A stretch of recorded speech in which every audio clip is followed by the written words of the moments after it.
Now, one more interesting thing is, let's say suppose we have, so please note that this is one marks column and this is another marks column. So we have actually two type of marks in grading assistance.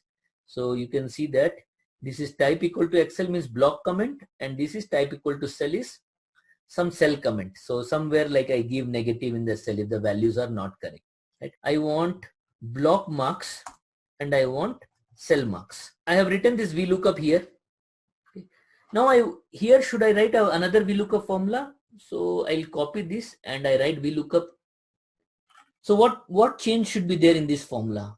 See, I am starting from here 1. So this cell marks is here, which is column number 1, 2, 3, 4, 5. So this should change. I should make it 5 here. So let's see, I make it 5 here and press enter. But there is an issue. When I made it 5, there is a problem. Why? The problem is this, your table. See, table is selected till L. It has only 1, 2, 3, 4 column. And you want to extract fifth column from here. So what error you get? Ref error.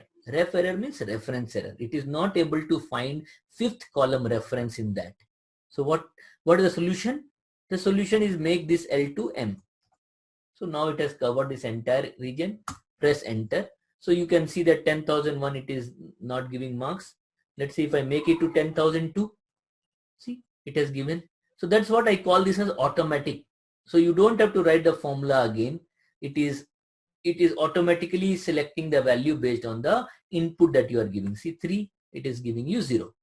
So you can drag it and it will give you the values as per your. If I change it here 1, see here it has come 1. See, it is all automatic lookups that you have created. Okay. So what has happened here?